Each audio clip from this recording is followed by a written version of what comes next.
He says, not only have you known the Father, and the Greek word is the word GINOSKO.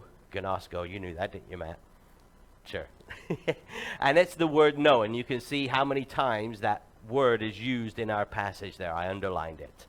It means to become acquainted with, or to come to know. GINOSKO.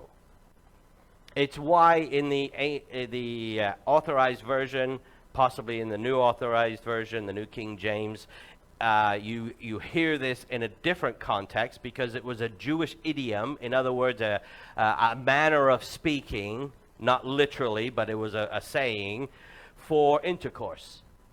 Because two people had become acquainted. They had come to know each other. That's why that word is used that way. Jesus says, you have come to know the Father by knowing me. You have become acquainted with the Father by being acquainted with me. But he also goes on, he says, and you have seen the Father. Now, in John 1:18, the Bible says that no one has ever seen God.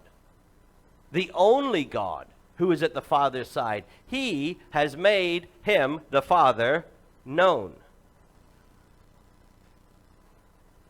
But John said, no one has ever seen the Father. And now, 3 years later, Jesus says, you have seen the Father. You have come to know him by knowing me. The Son has made him known. But what does that mean, to make him known? Well, let's look at again. By seeing Jesus, you've seen the Father. By knowing him, you have known the Father. In 1 John, we've been reading that in our morning devotions this week.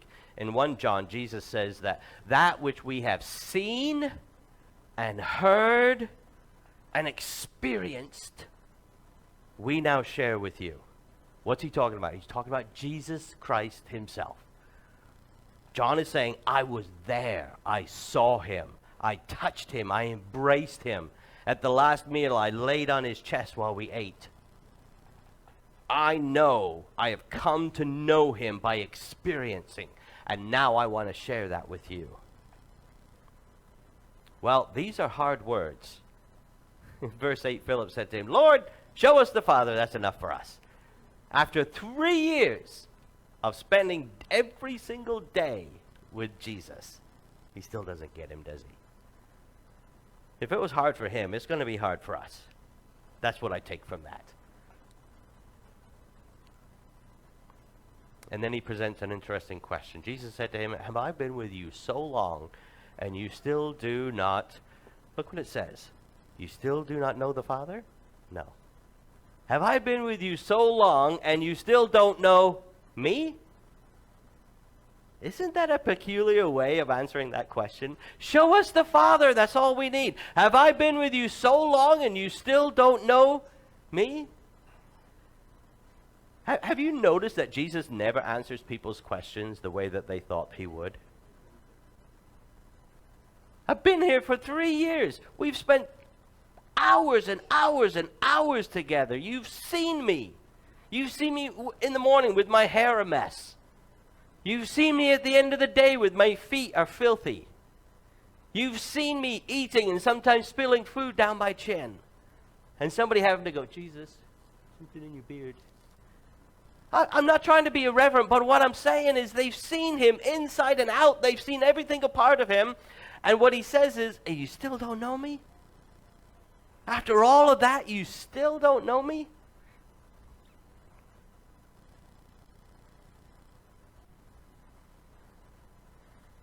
It should have been obvious by now in Jesus' mind that when they looked at him, they saw the Father. That when they heard his words, they heard the words of God. That's what he's saying. So who is this Jesus? Well, he's God.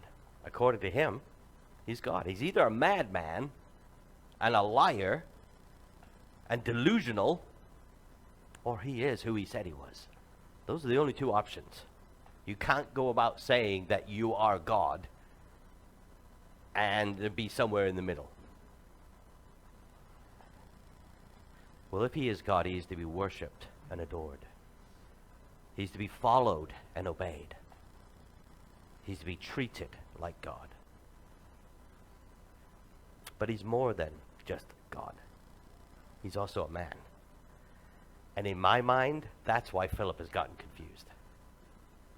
Because he couldn't see how a man could be God. Jesus, if you're God, okay, I got it. But I've seen you with food in your beard. I've seen you get hungry. I've seen you get tired and yawn when we're sitting around the fire and we just want more and you just want to have a rest.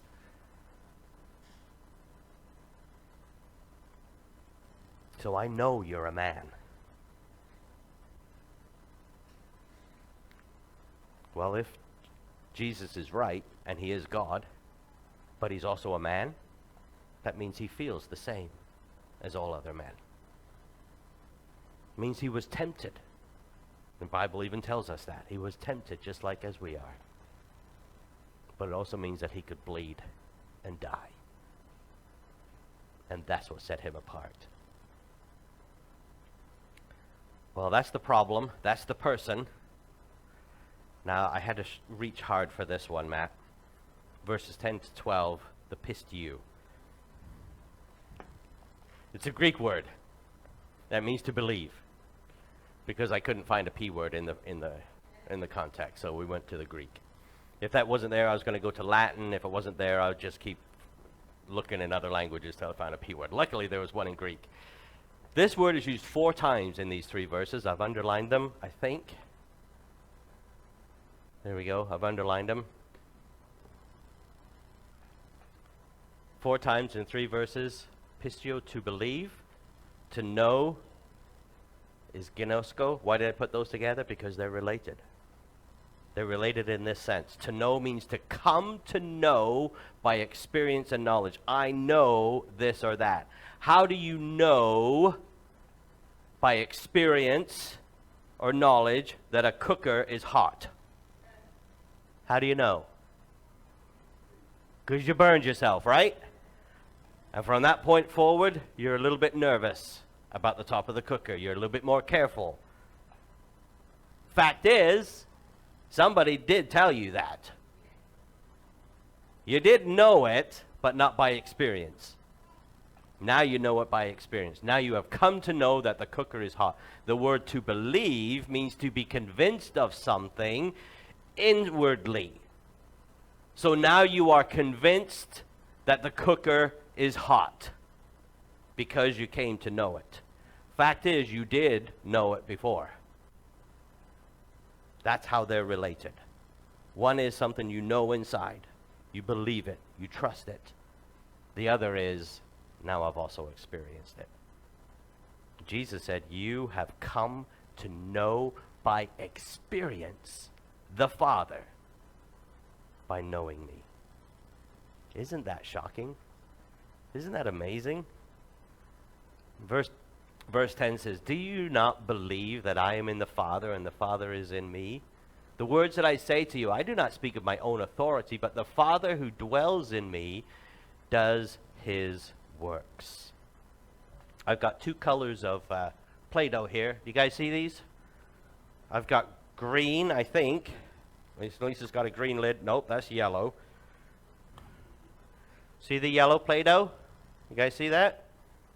And I've got, this one is yellow. Who wants to bet it's green? Nope, it's purple.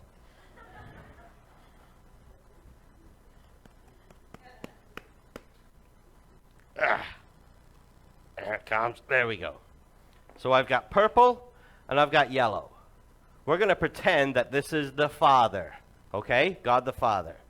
And we're going to pretend that this is Jesus. Okay? Jesus says, I am in the Father, and the Father is in me. Guess what? If I keep doing this, they still look pretty different, don't they? Even though they're one. But if I keep doing it, what happens, guys? They merge. What a big word, Theo. Very good. And who thinks that they can come up here and separate the yellow from the purple? You guys are delusional. It's never going to happen. This is now two things that became one. But they're actually still two things, aren't they? There's actually still yellow in there, and there's actually still purple in there. But you cannot separate them now. And what happens if I push this through one of those little Play-Doh shapes? Can we say, well, the Son is doing the work, and the Father's just sitting by idly? No. All of the Play-Doh will be making that shape, won't it? If I say, I got a ball here, who should I chuck it at? Everyone points to Alfie. I'm not going to chuck it at you, Alfie. But the point is, if I throw this, it's not just one of those colors going. All of them are going together, aren't they? That is what Jesus is trying to get across to them. I'm in the Father's in me. We are one and the same, even though we're separate. And that's pretty astonishing stuff for these guys. But that's why my words, says Jesus, are the Father's words. It's why my words have authority, because they are the words that the Father would use. It's like when I do something, the Father just did it as well. So Philip, when you say, show us the Father and that's enough, you can understand why I get a bit upset with you. Have I been here so long and you still don't know me? Me and the Father are one and the same. What do we learn from that? Jesus will never say or do anything contrary or different to what the Father would say or do. Ever. He can't. It's impossible. I can't make the yellow in here now do something that the purple doesn't want to do. And everything the purple wants to do, the yellow will do. That's Jesus and the Father. In verse 11, then he says, believe me that I am in the Father and the Father is in me, or else believe on account of the works themselves. In other words, become convinced inwardly. He's no longer talking about experience. He's saying you've had the experience. Now allow that to mold your inner belief. Believe me that I am in the Father. This theological, really hard to accept truth. Or believe because you saw the works. The end result is still the same. That you believe that I am in the Father and the Father is in me. Whichever road you choose to go down, if I'm just telling you and you say that's good enough for me, or you look back and you think, well, I'm thinking about the thousands of people that got fed with a boy's lunch. I'm thinking about walking on water. I'm thinking about people that were healed. I'm thinking about this. He must be in the Father. The end result is the same. Jesus says, whichever road you choose to take, you will become convinced by experience. Oh, can you see? Oh, can you see? God is with us.